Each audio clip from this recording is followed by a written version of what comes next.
Whether you're 6-0 or struggling to get that first win on the board, there is no bad time to improve your team. We do all that and more on the Fantasy First Down. I'm Ben Wasley. Welcome to the Fantasy First Down. It's the Week 7 waiver wire. We're going to take you through all the best ads for Week 7 of fantasy football and take you through some of the guys you really should be dropping from those rosters. If you have any questions, make sure you hit us up in the comments or on my socials at Instagram at the Fantasy First Down or on Twitter at Fantasy First Down with no O. You can find all my rankings and other stuff over at ffdfantasyfootball.com. But let's get into it, and we're going to start things off, as we always do, with the quarterbacks. And Matthew Stafford had a solid week last week, and he's another good streamer this week against the Jaguars. Not the greatest matchup, but it is a very solid one, and he is my favorite guy that's available, at least in some leagues. You want to go a little bit deeper, and a lot of people have dropped Brock Purdy. He should be back soon, even though he's not got the greatest matchup this week. I do think he's someone that you can consider putting in rosters if you're in one of those leagues where people stash quarterbacks like they're going out of style. If you need to go a little bit deeper, and CJ Stroud taking on the Seahawks, this is a very solid matchup. Even though he's away from home, he has been passing the ball a little bit more effectively of late. I do feel like this is going to be a solid matchup for him. And if you want to go super deep, someone who's got a very good matchup against the Dolphins, who struggled really just in general this season, Dylan Gabriel has been showing that he can at least be okay for fantasy as a very, very deep streamer if you're a little bit desperate. Running back wise, and Isaiah Pacheco took over the lead role clearly, finally getting back those goal line carries that have been going to Kareem Hunt for the last couple of weeks. There's no guarantee that's going to continue this week, and I wouldn't necessarily be going out of my way to start him because the Raiders are actually better at defending the run than they are the pass. However, he is starting to get dropped in some leagues, and I definitely want to pick him up because it wasn't obvious from this week's game against the Lions that he's actually going to be very good for the rest of the season if his usage stays the same. Also worth picking up Zach Charbonnet, who is clearly getting all of the goal line carries and the receiving work. In losses, that does make him entirely startable because he's getting over half the snaps and a lot of the touches, even though he's been less effective than Kenneth Walker. But even so, he is someone that you can fill in on a bye week, and he has massive upside if Walker goes down. We've seen what happens when there's a Walker injury. Charbonnet becomes a top 10 option. Ramondre Stevenson is still the number one guy over Travion Henderson. I don't understand why. I don't know why they're doing this thing, but if you need someone to start because of bye week issues, then he's got a solid matchup against the Titans. He's someone that is worth using. And Woody Marks, I think coming out of the bye week, may see his usage spike a little bit. He gets the Seahawks away. Not the greatest matchup, but I wouldn't surprise me if coming out of the bye week, if he gets used a little bit more than Chubb has. That is far from a guarantee, but he is someone that's at least worth picking up to see what happens. Going a little bit deeper, and honestly, this is a bit of a surprise for me. It did seem like we were being signaled that Hassan Haskins was going to be the guy. In fact, that's what we were flat out told. We were going to be told he was going to be the starter, and I guess he technically was, but then Vidal was clearly the guy on early downs. It is possible they're using a hot hand situation, but given Vidal's still available in a lot of leagues, and it does seem like Hampton's going to be out for a while, Vidal is certainly worth picking up if he is available in your league.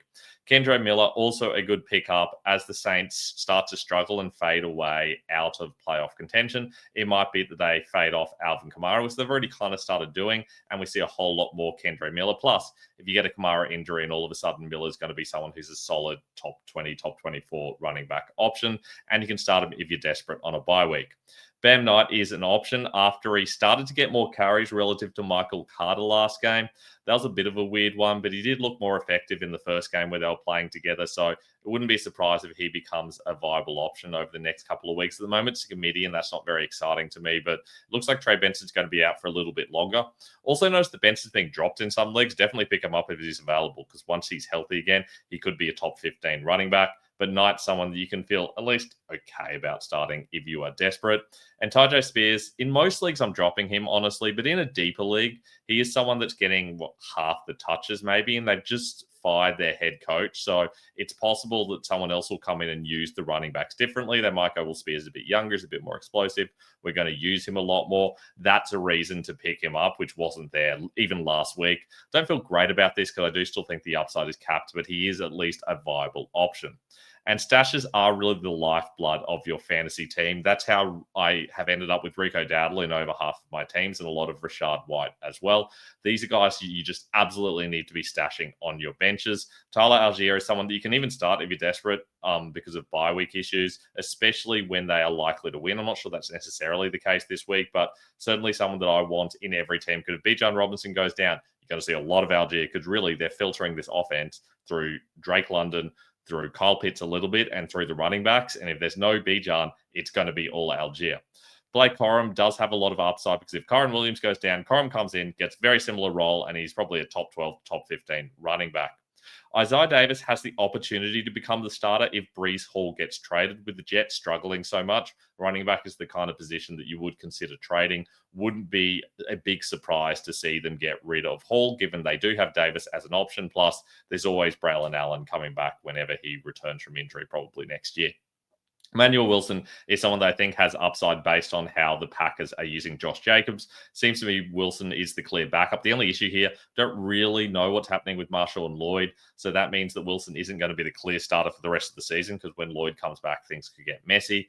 I still do like the idea of stashing Wilson, though, and he's available in a lot of leagues where even all the handcuffs are taken off waivers. Wide receiver-wise, and Juwan Jennings was disappointing this week, but he's someone I'm definitely still picking up, especially when it's not really clear what's going on with the other wide receivers. They are being forced to pass the ball a bit. When Brock Purdy's back, I do think Jennings is going to be the guy over Kendrick Bourne.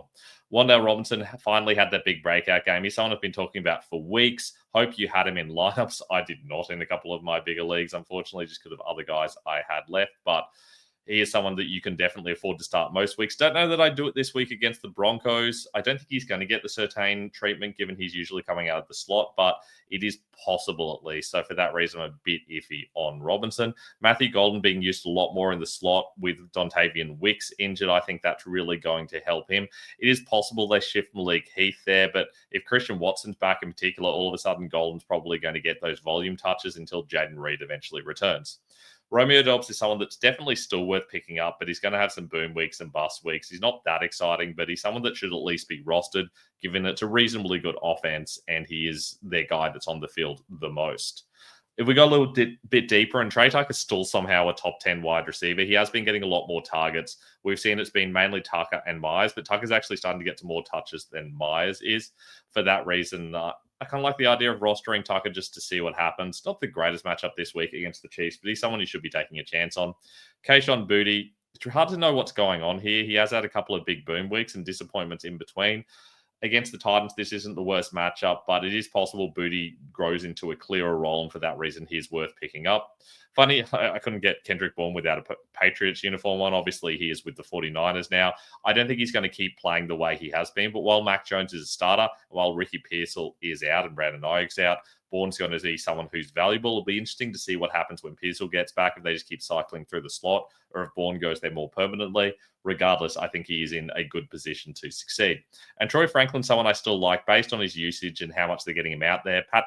Pat Bryant's being used a little bit more. Marvin Mims being phased out a little bit. But the Giants matchup is a good matchup. I wouldn't be giving up on Franklin just yet, especially in a deeper league. And if you're going super deep, really like some guys on IR, Jalen Coker and Christian Watson. They've both started training again. So for that reason, I do think it is entirely possible that within the next couple of weeks, they are back in lineups. Tez Johnson and I guess Cameron Johnson to an extent, and probably Sterling Shepard, are all kind of options for the next week or two. I think Johnson's probably the guy that's going to play the most snaps. That's Tez, that is. But as soon as we start getting the other guys back, like a Chris Godwin's, like a Mike Evans, and certainly Emeka Ibuka, all of a sudden Johnson's going to be useless to you. So if you need someone for the next couple of weeks, probably because you've got those guys who got injured, Tez is a guy to pick up. And Lil Jordan Humphrey, in a similar situation, became the starter, surprisingly, over both Jalen Hyatt and also Bo Collins. I think probably remains the wide receiver too until we see Darius Slayton come back. Not a good start this week, but if you're in a really deep league, we're talking deep leagues, he is someone that's worth picking up. Tight end wise, and there's a fair few options in shallower leagues like your Dallas Goederts and Darren Wallers who haven't been picked up yet. These guys are guys who are going to be ranking as top 10 tight ends most weeks, but you can go a little bit deeper and you can find Harold Fannin, who's been dropped in quite a few leagues. He's still a very viable option with David Njoku's injury does improve improve his situation. And even Joker's not playing this week, given they're taking on the Dolphins, Fannin is someone I would definitely consider. I think a lot of targets could come his way. And at 1 or 2 week, probably fill in Cade Otton. If none of the top wide receivers come back, it is possible, as we saw last season, that Cade Otton is the guy. So taking on the Lions, that's an okay matchup for a tight end, but it really is more just about the target volume that he's likely to get. He could easily be ranked as a top 10 tight end this week and is available in the vast majority of leagues. Kicker and DST wise, and Michael Badgley, I mean, he's a good, solid kicker, and he turns up at the Colts where Schrader was the number 1 kicker on the year. Gets a okay kicking matchup against the Chargers, so I like Badgley this week, and I also really like Eddie Pinheiro. Liked him since he basically took over at San Fran. He gets the Falcons, which is actually a very good kicking matchup, so he is someone I really like this week as well. DST-wise, and the Patriots get the Titans. Who knows what they're going to look like this week? Teams do often look a little bit better when they've got a new head coach in that first week, but I still think they're really going to struggle, so Patriots, someone that is definitely worth picking up. And anyone against the Dolphins is pretty solid. So the Browns is someone that I would consider using. They've got a pretty good DST when they play against a weak team, and they can keep it all very low scoring. So it depends on how your DSTs get points. If it's mostly by like sacks and interceptions, Browns are slightly less interesting. But if it's more so by keeping the opposition to a low score, this is the sort of situation where I'd pick up the Browns. Now, let's talk about some droppables, guys you do not need in your team anymore. Some of these are really obvious, others not so much. Joe Mixon, I just don't think there's a good chance of him coming back. If you don't have an IR slot, I think this is the stage where you need to consider dropping him and picking up someone else, though it does really depend on who's available. With all of these, if you're not sure if you should be dropping these guys, then make sure you hit me up on my socials or down in the comments below. Happy to give you that advice. It does seem like Arizona's heading more towards Bam Knight, so that means Carter and Demicato are more droppable. You can certainly hold on to Carter in a shallower league, I guess, if you're really struggling at the position, because there is the possibility. If you're considering picking up Zonovan Knight, then you probably should be considering keeping Carter as well, though I still do prefer Knight over Carter slightly. Miles Sanders out for the season, so unless it's Dynasty, definitely drop him. And Ray Davis, I know he scored a touchdown. This is more of a don't get excited and pick him up situation, because he's still kind of splitting with Ty Johnson as the backup, so there's just so little upside there. There is no point in rostering him. Shallower leagues, and Kenneth Gainwell has gone back to being kind of the backup with Jalen Warren. Warren wasn't great this week, so it's really only in shallow leagues I'm dropping Gainwell. He still clearly functions as a solid handcuff, but there's probably better handcuffs out there in a shallower league. Kareem Hunt, similar situation, lost the goal line carries, but might get them back. So only in a shallower league would I be dropping him, because without those guaranteed goal line carries, it really is hard to trust him on a weekly basis. And Hassan Haskins, it seems like it's probably going to be Vidal. In a shallow league, I don't really want either, but Vidal's got more chance of being the starter, so I'm probably dropping Haskins. There's probably someone better in a shallow league.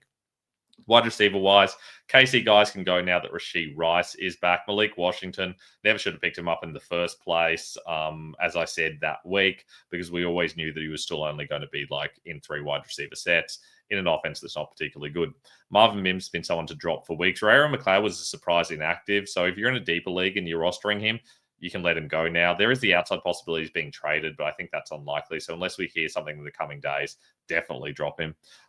Josh Palmer, obviously injured and not really being used properly, so he can go if you for some reason still have him. And Torrey Horton got picked up in a lot of leagues recently. Don't know why. You can definitely drop him. Shallower leagues, and Calvin Ridley's injury and that whole situation, I feel like they're probably going to aim to get a little bit younger, and that could mean Ridley goes. For that reason, if you're in a shallower league, you can probably find a better wide receiver who's going to be more reliable. Plus, you don't really like older wide receivers coming off muscle injuries. And Marquise Brown in a shallower league is going to fade into obscurity with Rashee Rice coming back. Certainly in a 12-team league at least, I would be holding on to him, especially if there's an injury to one of those top 2 guys. He's going to become a bit relevant again, but he's basically the number 4 receiver behind Rice and behind Worthy, plus, of course, behind Travis Kelce.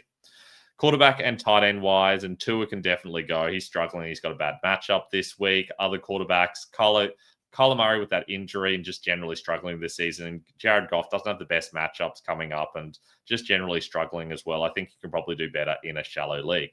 Tight end wise, and Juwan Johnson has been struggling with Foster Moreau coming back and just generally having his routes dropping. They're not really using him as much as they did in the first few weeks, so he can go. Jake Tongas can go in most leagues. Just keep in mind that there's no guarantee that George Kittle comes back this week. So if you're planning on starting Tongas this week, if Kittle doesn't play, then certainly keep him. But if you just using him as a backup or a rotational option, then you can drop him straight away. And Janu Smith and Pat Frymouth are just cycling with Darnell Washington. I don't like this situation at all. They're not getting enough snaps, any of them. They can all go. And Evan Ingram in a shallower league, I know he looks solid this week, but he's still not getting snaps, playing under 50% snaps. So if you're in a shallow league, you can find someone better. If you're in a deeper league, I understand you're probably stuck with him and you just have to deal with basically a bad situation.